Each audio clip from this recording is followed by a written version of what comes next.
রাদিয়াল্লাহু তাআলা আনহুর কাছে চিঠি লিখলেন এই কথা বলে, আমিরুল মুমিনিন, আপনার পক্ষ থেকে আমাদের কাছে অনেক ফরমান আসে, অনেক নির্দেশ আসে। এখন এই নির্দেশগুলো অনেকগুলো জমা হয়ে যায়, তো আমরা এগুলো জমা রাখি। অনেক পরে গিয়ে যখন আমরা এগুলো খুলি, যখন পড়ি, তখন আমাদের প্যাঁচ লেগে যায়। এই চিঠিটা আগের না পরের, এটা কি আগের বছরের না পরের বছরের? যেহেতু ওখানে বছর লেখা থাকে না, বছরের হিসাব নাই, কোনটা আগের কোনটা পরের, এটাকে নির্ণয় করা আমাদের জন্য কঠিন হয়ে যায়। তাই আপনি মুসলমানদের জন্য একটা বর্ষ গণনার হিসাব চালু করে দেন, একটা বছর গণনার হিসাব চালু করে দেন। ওমর রাদিয়াল্লাহু তাআলা আনহু মদিনার মধ্যে যত সাহাবায়ে কেরাম ছিলেন, বিশেষজ্ঞ সাহাবী, বিশিষ্ট সাহাবী, বড় মাপের সাহাবী যারা ছিলেন, তাদেরকে নিয়ে বসলেন।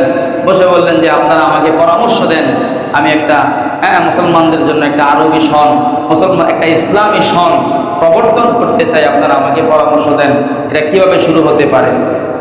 তো বছরের মধ্যে মাস 12টা, এটা কেউ পরিবর্তন করতে পারবে না, এটা আল্লাহ তাআলার ঘোষণা। মাস কয়টা? 12টা। এখানে পৃথিবীতে বর্ষ গণনার যত সিস্টেম আছে, কোনো সিস্টেমের মধ্যে 12-র বাইরে নাই। কোনো বর্ষ গণনায় 11 মাস নাই, 13 মাস নাই, সব কয়টা? 12টা। এটা কনফার্ম। বছরের মধ্যে সূর্যর হিসাব যদি আমরা করি তাহলে 365 দিন, তাহলে 12 মাসে 365 দিন যদি আমরা 12 দিয়ে ভাগ দিই, তাহলে ওখানে প্রায় 30-31 এরকম একটা কাছাকাছি হিসাব থাকে। এই কারণে ইংরেজি হিসাবে 30 দিন, 7 মাস হইল 31 দিনের, আর বাকি 4 মাস হইল 5 মাস, 4 মাস হইল 30 দিনের, আর ফেব্রুয়ারি মাস কখনো 28, কখনো 29, এভাবে তারা 365 দিন বানিয়েছে। তো 12 মাস হইতে হবে বছরে, 12 মাসের বেশিও করা যাবে না, কমও করা যাবে না, এটা কোরআনের সিদ্ধান্ত। কিসের সিদ্ধান্ত? কোরআনুল কারীমের মধ্যে সূরা তাওবায় আল্লাহ বলে দিয়েছেন, ইন্না ইদ্দাতাশ শুহুরি ইনদাল্লাহ 12 শাহরান মিনহা আরবাআতুন হুরুম। আল্লাহ বলেছেন নিশ্চয়ই মাসের গণনা আল্লাহ তাআলার কাছে, মাসের গণনা, বছরে মাসের গণনা হলো কয়টা? 12টা। এটা কার সিদ্ধান্ত? আল্লাহর সিদ্ধান্ত, আল্লাহর ঘোষণা, এর বাইরে কেউ যাইতে পারবে না। তো মাস তো 12টাই হবে। এখন এই যে আমরা যে বর্ষ গণনা শুরু করব, কোন থেকে শুরু করব? খ্রিস্টানরা ঈসা আলাইহিস সালামের একটা সম্ভাব্য জন্মদিন থেকে শুরু করেছেন। আমরা মুসলমানরা কোথা থেকে শুরু করব? এই বিষয়ে বিভিন্ন মত এসেছে। কেউ মত দিল যে আল্লাহ রাসূলের জন্মদিন থেকে শুরু করেন, আল্লাহ রাসূলের জন্মদিন থেকে শুরু করেন। কেউ মত দিল আল্লাহ রাসূলের ইন্তেকাল থেকে শুরু করেন, আল্লাহ রাসূল যেদিন দুনিয়া থেকে বিদায় হয়েছে সেদিন থেকে শুরু করেন। কেউ আবার আরেক মত দিল মক্কা বিজয় থেকে শুরু করেন। বিভিন্ন জন বিভিন্ন মত দিলেন। কয়েকজনে মত দিলেন যে আল্লাহ রাসূল যেদিন হিজরত করে মক্কা থেকে মদিনায় এসেছিলেন, সেই হিজরতের ঘটনা থেকে বর্ষ গণনা শুরু হোক। কিসের থেকে শুরু হোক? হিজরতের ঘটনা থেকে। আল্লাহ রাসূল হিজরত করে মক্কা থেকে মদিনায় এসেছিলেন, যে একটা ইসলামের মধ্যে অত্যন্ত গুরুত্বপূর্ণ একটা ঘটনা, বলতে গেলে ইসলামের একটা টার্নিং পয়েন্ট। হিজরতের আগের ইতিহাস, হিজরতের পরের ইতিহাস, হিজরতের আগে মুসলমানদের পরিস্থিতি, হিজরতের পরে মুসলমান এবং ইসলামের পরিস্থিতি টোটাল ডিফারেন্ট, টোটাল পার্থক্য হয়ে যায়। তো এই কারণে অনেকে পরামর্শ দেয় যে হিজরত থেকে শুরু করেন। ওমর রাদিয়াল্লাহু তাআলা আনহুর কাছে এই মতটা পছন্দনীয় হয়। উনি তখন একটা কথা বলেছিলেন যে হ্যাঁ, হিজরতেই এমন ঘটনা, ইন্নাল হিজরা ফাররাকাত বাইনাল হাক্কি ওয়াল বাতিল ফাআররিখু বিহা। হ্যাঁ, হিজরতেই হলো এমন ঘটনা যেই ঘটনা হক এবং বাতিলের মাঝে পার্থক্য করে দিয়েছে। হিজরতের পরে হক গালেব হয়ে গিয়েছে, আল্লাহ তাআলার দ্বীন প্রতিষ্ঠিত এবং বিজয়ী হয়ে গিয়েছে। বাতিল হিজরতের পর থেকে পরাজিত হয়েছে। হিজরত যেহেতু হক বাতিলের মাঝে পার্থক্যকারী ঘটনা, এই কারণে হিজরতের ইতিহাস থেকেই আমরা হিজরি সন, আরবি সন চালু করব। তখন থেকে হিজরি সন চালু হয়ে যায়।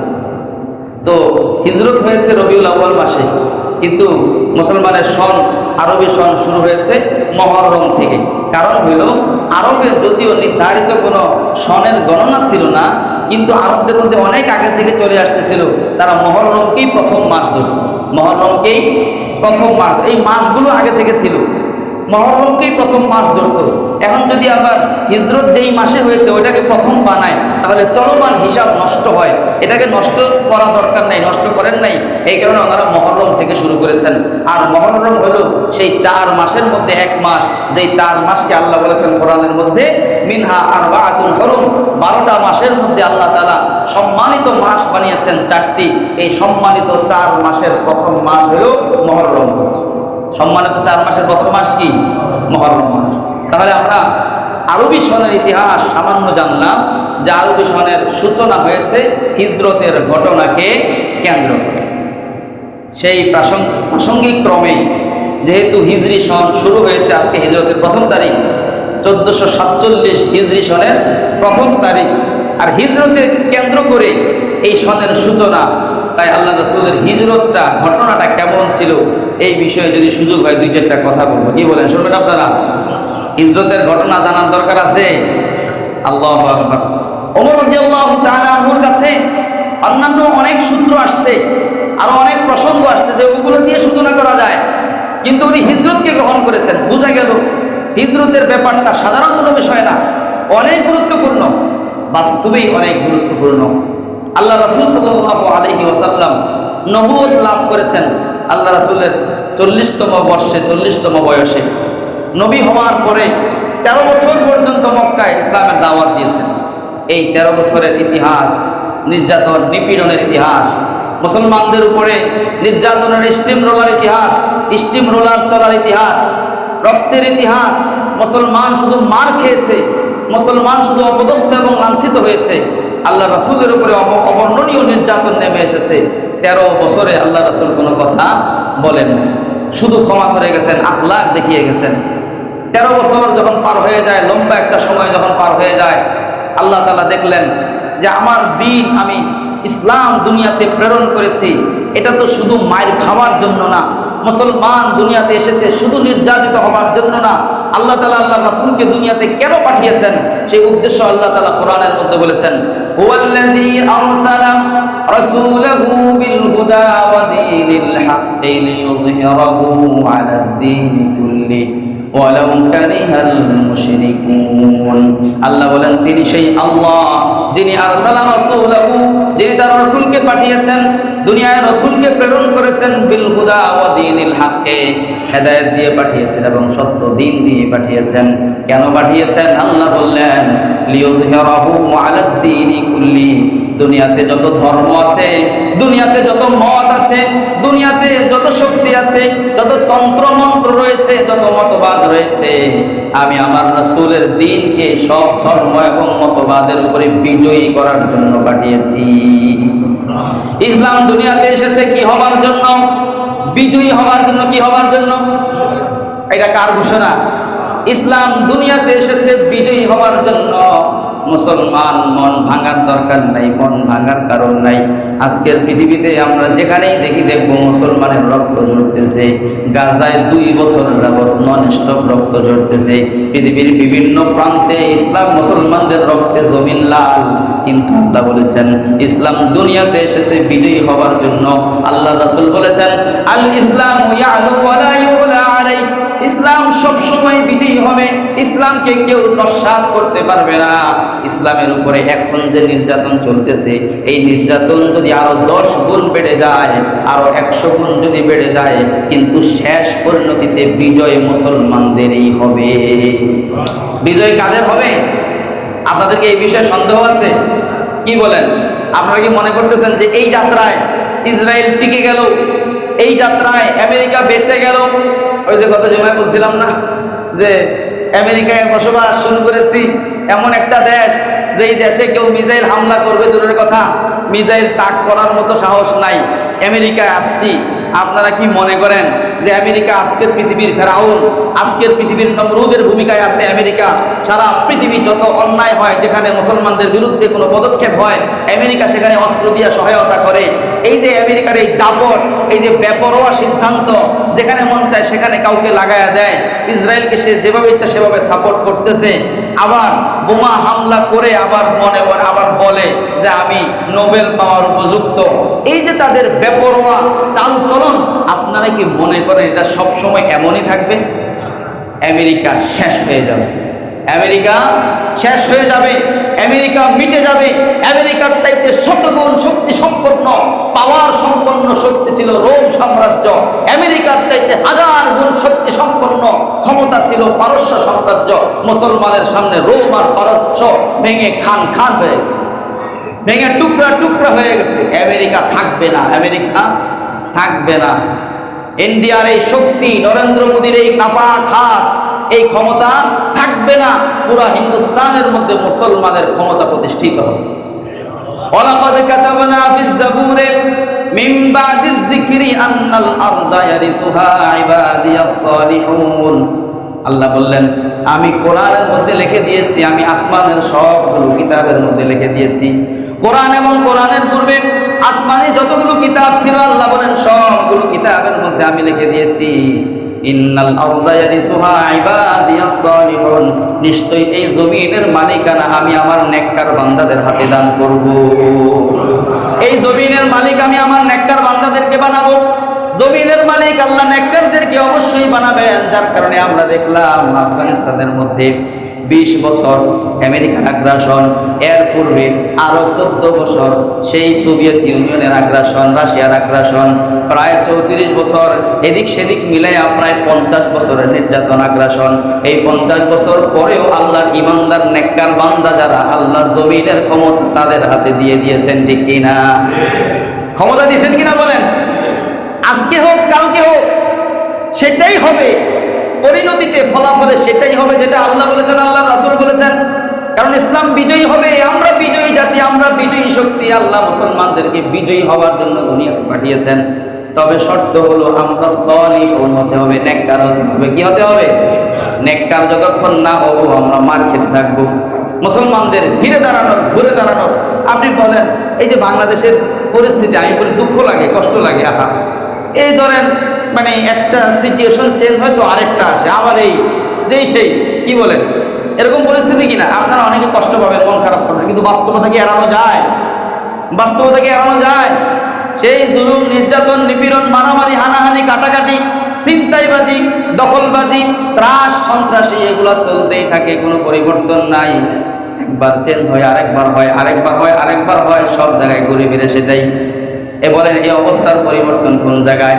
এই অবস্থার পরিবর্তন হলো আমরা যদি নেককার হয়ে যাই, আমরা সবাই যদি শতভাগ আল্লাহর বান্দা হতে পারি, যদি আল্লাহর নির্বাচিত বান্দা হয়ে আল্লাহকে দেখাতে পারি, তাহলে আল্লাহ রাব্বুল আলামিন পুরাটাকে পরিবর্তন করবেন। এমন পরিবর্তন করবেন, সেই সাহাবায়ে কেরামের জমানায় যে অবস্থা ছিল, সাহাবায়ে কেরামের জমানায় সবাই দরজা খুলে ঘুমাতো, মহিলারা সেই ইরাক থেকে বাইতুল্লাহ পর্যন্ত রাস্তা দিয়ে হেঁটে যেত। কোনো মহিলার দিকে কোনো লম্পট, কোনো চোর বদমাইশের নজর দেওয়ারও সাহস ছিল না। আজকের কি অবস্থা বলেন? আজকের মহিলাদের কি অবস্থা, নারীদের কি অবস্থা? নারী নিরাপত্তা নিয়ে সারা পৃথিবী স্লোগান দিতে নিতে গলা ফাটায় ফেলতেছে, কিন্তু নারীর নিরাপত্তা নিশ্চিত হয়েছে? ব্যবসার নিরাপত্তা নিশ্চিত হয়েছে? রাস্তায় চলাফেরার নিরাপত্তা নিশ্চিত হয়েছে? ঝামেলা আছে না নাই বলেন? এটার মুক্তি কোন পথে? এটার মুক্তি ইসলামের মধ্যে। যাই হোক, বলতেছিলাম যে আল্লাহ তাআলা ইসলামকে বিজয়ী বানানোর জন্য এই যে 13 বছর পর্যন্ত আল্লাহ রাসূল মক্কায় নির্যাতিত হলেন, নিপীড়িত হলেন। 13 বছরের নির্যাতন নিপীড়নের পরে আল্লাহ তাআলা সিদ্ধান্ত নিলেন, আমার নবীকে আমি বিজয় দান করব। নবীকে যেই জন্য দুনিয়াতে পাঠিয়েছি, বিজয়ী বানানোর জন্য। নবীর দিনটাকে সারা পৃথিবীর সব দিনের উপরে গালেব এবং বিজয়ী বানানোর জন্য আমি পাঠিয়েছিলাম। সেই বিজয় আমি আল্লাহ দান করব। এই বিজয়ের জন্য আল্লাহ তাআলা হিজরতের ব্যবস্থা করলেন। কিসের ব্যবস্থা করলেন? হিজরতের ব্যবস্থা। হিজরতের ব্যবস্থা কেমনে হলো? নবুয়তের 11তম বর্ষে আল্লাহ রাসূল নবী হবার 11 বছরের মাথায় ঘটনা ঘটলো। আল্লাহ রাসূল যখন মক্কায়, প্রত্যেক বছর মক্কায় হজের মৌসুমে মানুষকে দাওয়াত দিতেন, ইসলামের দাওয়াত দিতেন। যারা মক্কায় আছে এরা তো দাওয়াত কবুল করে না, কিন্তু বাহির থেকে যারা আসে, আশা ভরসা নিয়ে আল্লাহ রাসূল তাদেরকে দাওয়াত দিতেন। তো মক্কায় দাওয়াত দিতেন।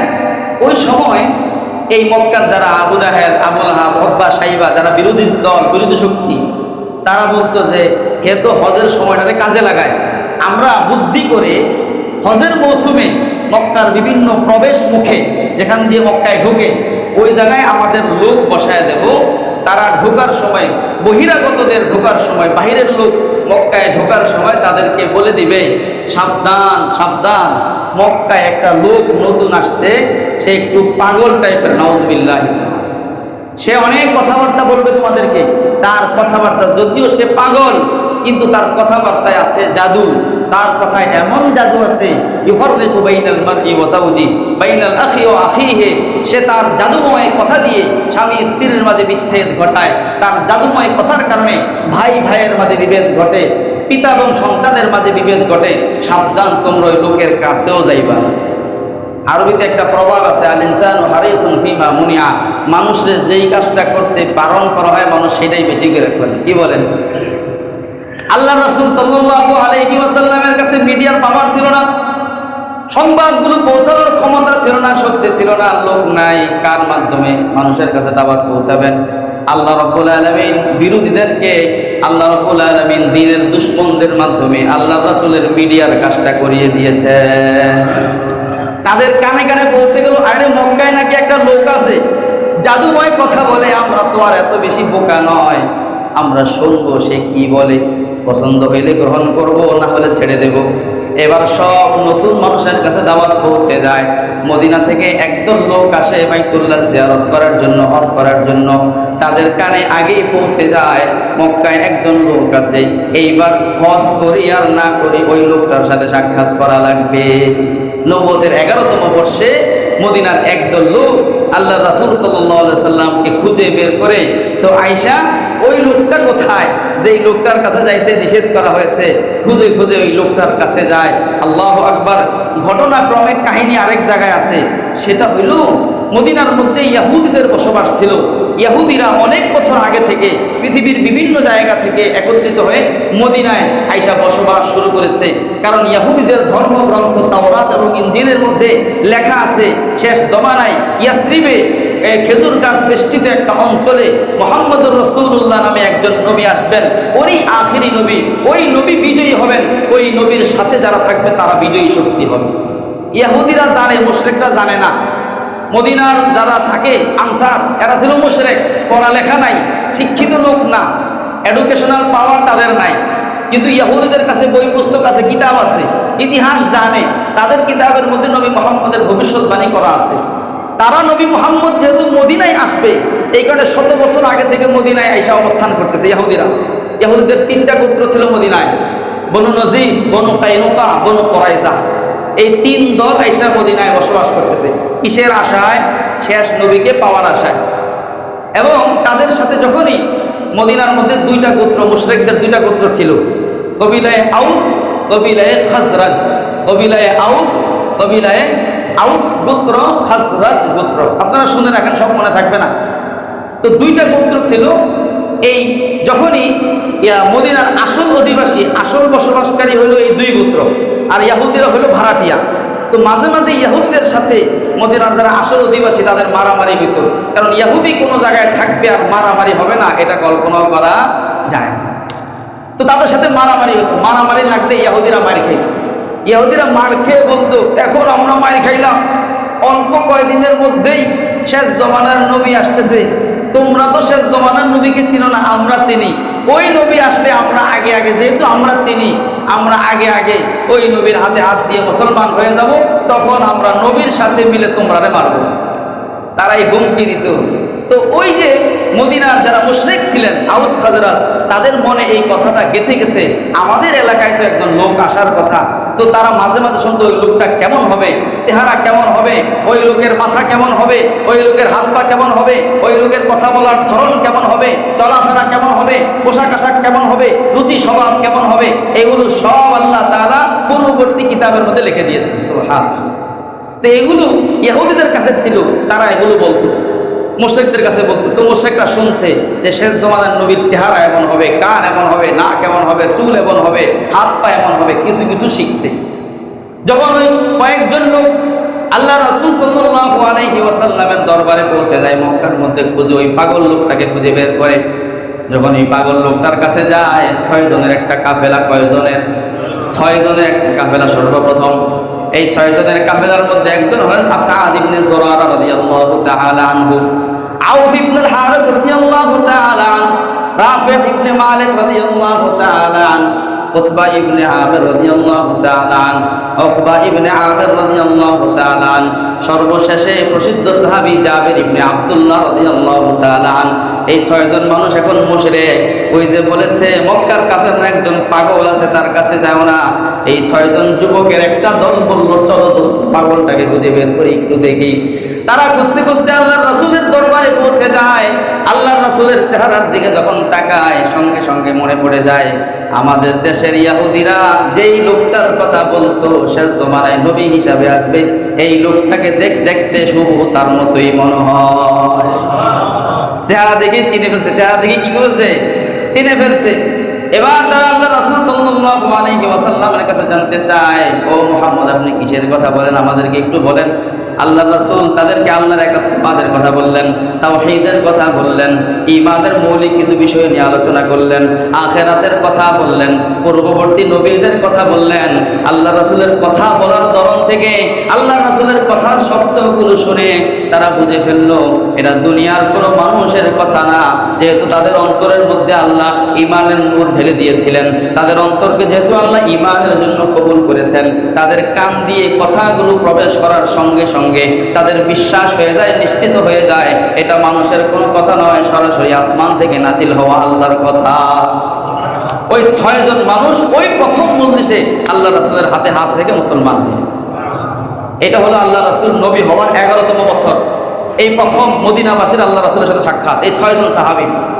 এই 6 জন মদিনায় চলে যায়।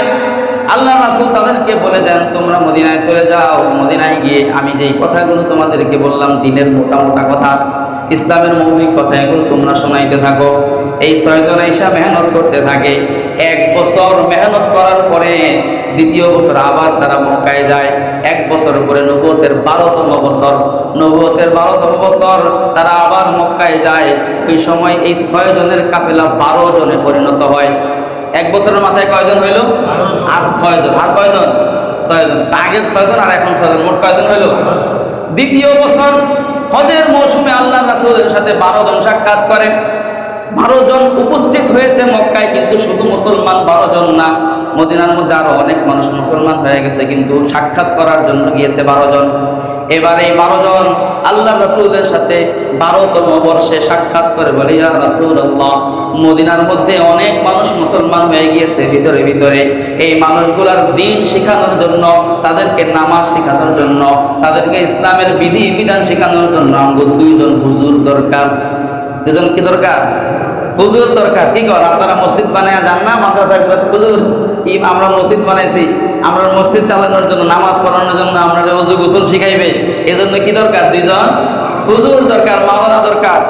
ইয়া রাসূলুল্লাহ, আমাদের 2 জন আলেম দরকার, 2 জন হুজুর দরকার, আমাদের ওখানে গিয়ে আমাদের দাওয়াতের কাজগুলো করবে, এরকম 2 জন আপনি লোক দান করে দিয়ে দেন। আল্লাহ রাসূল 2 জনকে দিলেন, একজন বয়স্ক, একজন কম বয়সী, মাত্র 17 বছরের যুবক। একজন হলেন আব্দুল্লাহ ইবনে উম্মে মাকতুম রাদিয়াল্লাহু তাআলা আনহু, অন্ধ সাহাবী, চোখে দেখেন না, দাওয়াতের জন্য পাঠিয়ে দিলেন। আর একজন হলেন মাত্র 16 থেকে 17 বছর বয়সী হযরতে মুসআব ইবনে উমাইর রাদিয়াল্লাহু তাআলা আনহু, ওনাকে পাঠিয়ে দিলেন। 12তম বছর এই 12 জন লোক, 2 জন আলেম, 2 জন হুজুর সাথে নিয়ে কই চলে যায়? মদিনায় চলে যায়। মদিনায় গিয়ে মুসআব ইবনে উমাইর লাগাতার এই দাওয়াতের কাজ করতেছেন, ঘরে ঘরে ঘরে ঘরে বসে বসে ইসলামের কথা, দ্বীনের কথা, কোরআনের যে আয়াতগুলো নাজিল হয়েছে এই আয়াতগুলো শোনাইতেছেন। মুসআব ইবনে উমাইর দ্বীনের কথাগুলো শোনাইতেছেন। তো মদিনার মধ্যে নেতা পর্যায়ের লোক আছে কয়েকজন, যারা নেতা, নেতৃত্ব দেয়। তো নেতারা যদি দ্বীন গ্রহণ করে ফেলে, তাহলে বাকিদের জন্য দ্বীন গ্রহণ করা সহজ।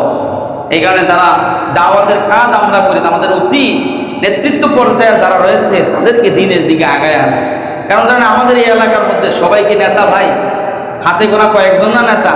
এই নেতা গোষ্ঠীর লোকগুলো যদি দ্বীনদার হয়ে যায়, আল্লাহওয়ালা হয়ে যায়, পুরো এলাকার মধ্যে একটা দ্বীনী পরিবেশ তৈরি হবে, ঠিক কি না? নেতা যদি ঠিক হয়ে যায়, আমাদের কপাল খারাপ, আমরা নেতাগুলারই আমরা হাতের নাগালে পাই না। কি কর? আল্লাহ তাআলা আমাদের সবগুলো নেতাকে দ্বীনের জন্য কবুল ফরমান।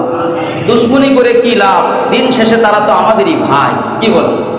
এই গণতন্ত্র নামক অভিশপ্ত রাষ্ট্র ব্যবস্থা, এটা ভাইকে ভাইয়ের দুশ্মন বানিয়েছে, এলাকায় এলাকায় দুশ্মনী লাগিয়েছে, নিজ ঘরের মধ্যে একজন আরেকজনকে দুশ্মন বানিয়ে দিয়েছে।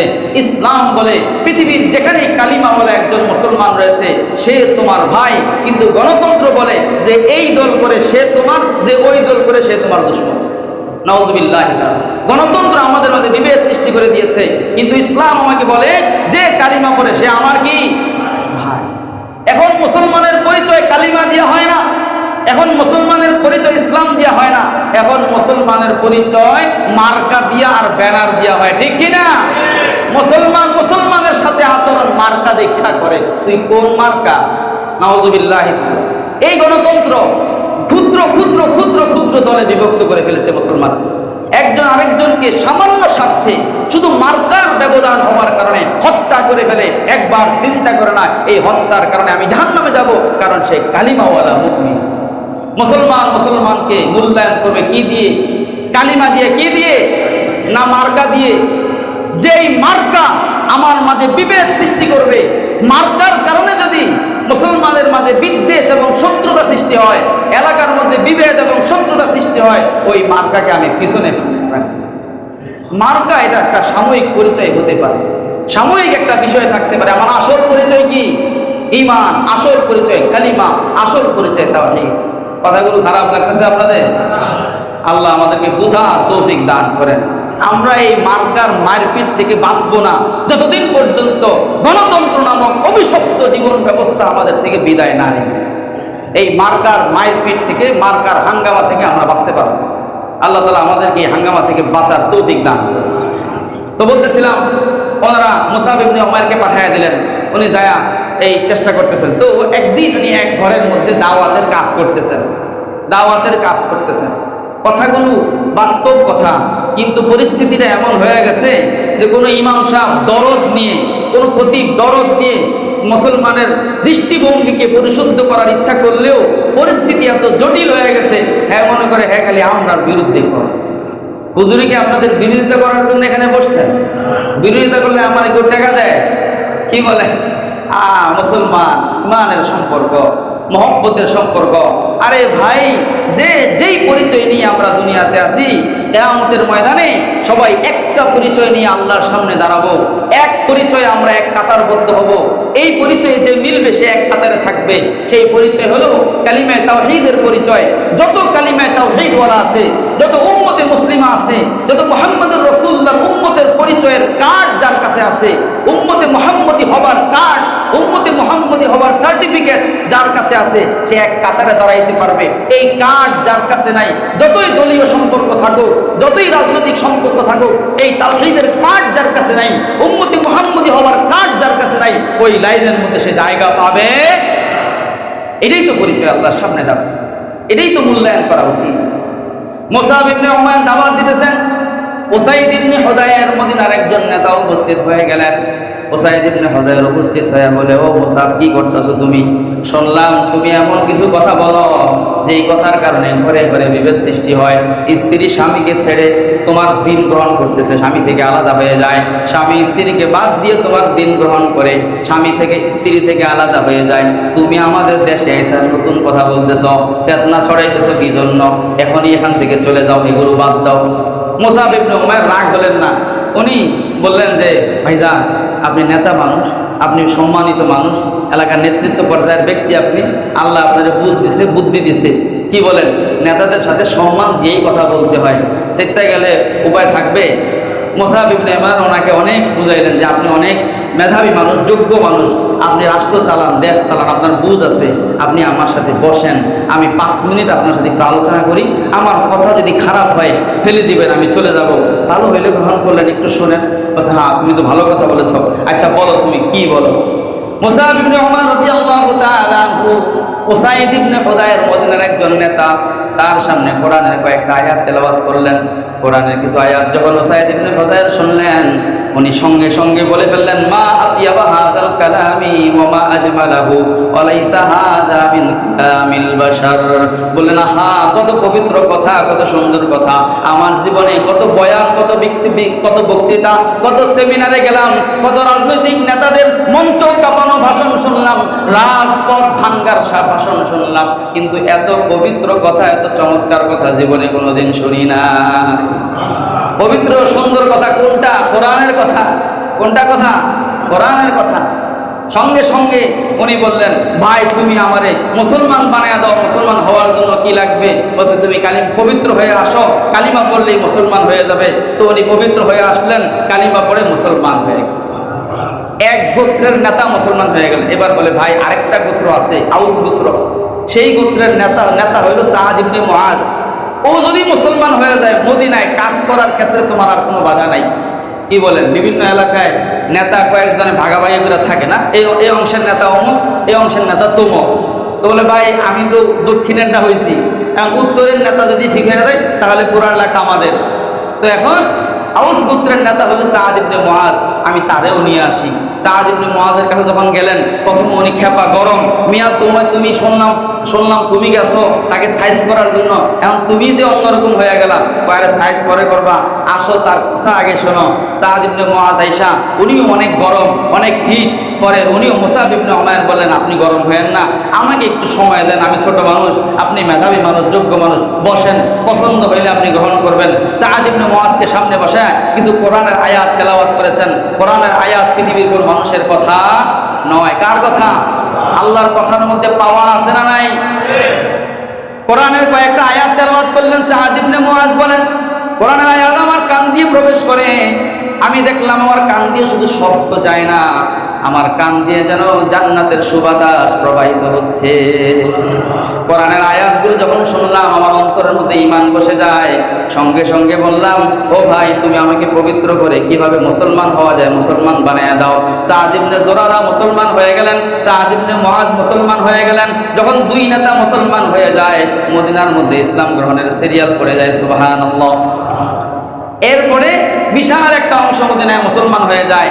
এক বছর পরে আল্লাহ রাসূল সাল্লাল্লাহু আলাইহি ওয়াসাল্লামের সাথে সাক্ষাতের জন্য মক্কায় এক দল উপস্থিত হয়। সেই দল মুসলমান হয়েছেন শত শত। মক্কায় যারা আল্লাহ রাসূলের সাক্ষাতে যায় তাদের সংখ্যা ছিল ৭৫ জন। কয়জন? এই ৭৫ জন ১১-১৩তম বর্ষে, ওই যে প্রথমে ১১তম বর্ষ, এরপরে 12তম বর্ষ, এরপরে 13তম বর্ষ, মিনার প্রান্তরে আকাবা নামক জায়গায় রাতের গভীরে আল্লাহ রাসূলের সাথে সাক্ষাৎ করে আল্লাহ রাসূলকে তারা বলে, ইয়া রাসূলুল্লাহ। সেই 11তম বর্ষ থেকে নিয়ে 3 বছর পর্যন্ত দাওয়াতের কাজ মদিনায় চলতেছে। প্রথম বছর আপনার সাক্ষাতে 6 জন, দ্বিতীয় বছর আপনার সাক্ষাতে 12 জন, তৃতীয় বছর আমরা 75 জন। শুধু 75 জন না, মদিনার প্রতিটা ঘরে ঘরে ইসলামের দাওয়াত পৌঁছে গিয়েছে। ইয়া রাসূলুল্লাহ, এখন আর হুজুর পাঠাইলে হবে না, প্রতিনিধি পাঠাইলে হবে না। ইয়া রাসূলুল্লাহ, মক্কায় আপনারা কষ্ট করতে হবে না, আমরা আপনাকে নেওয়ার জন্য মক্কায় এসেছি। ইয়া রাসূলুল্লাহ, আপনি আমাদের সাথে মদিনায় চলেন। এই হিজরতের দাওয়াত দিলেন। যখন হিজরতের দাওয়াত দিলেন, আমি কথা শেষ করে দিচ্ছি, সময় শেষ হয়ে গেছে।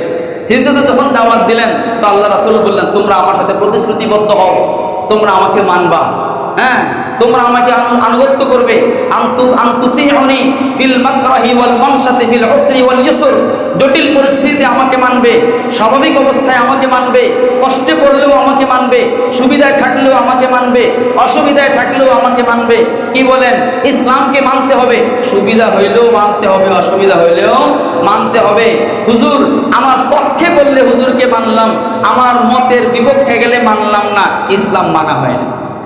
আল্লাহ রাসূল তাদেরকে শর্ত দিলেন, পছন্দ হইলেও মানবা, অপছন্দ হলেও মানবে।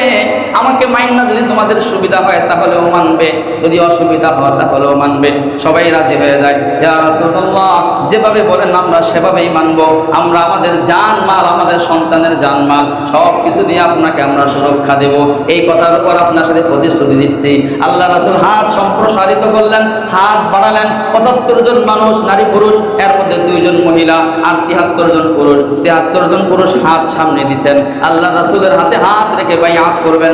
ওই সময় হঠাৎ করে সাদ ইবনে জুরারা রাদিয়াল্লাহু তাআলা দাঁড়ায়া বললেন, থামো।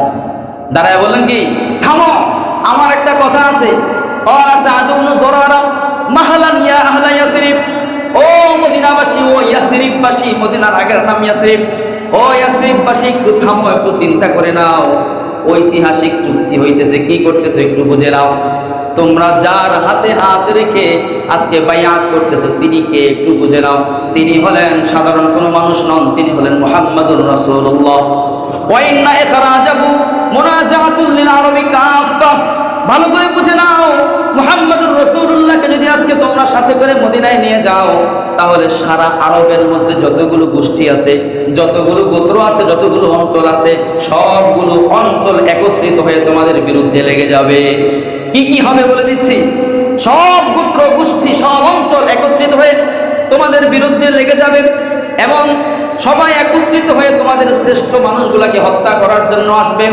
তোমাদের স্ত্রীদেরকে বিধবা বানানো হবে, তোমাদের মাদেরকে সন্তান হারা বানানো হবে, তোমাদের সন্তানদেরকে এতিম বানানো হবে, তোমাদেরকে অর্থনৈতিক দৈন্য দশার মধ্যে ফেলা হবে, তোমাদের উপরে ক্ষুধা চাপিয়ে দেওয়া হবে, অর্থনৈতিক অবরোধ চাপিয়ে দেওয়া হবে, তোমাদের লোকদেরকে ধরে ধরে দাসী বানানো হবে, দাস বানানো হবে।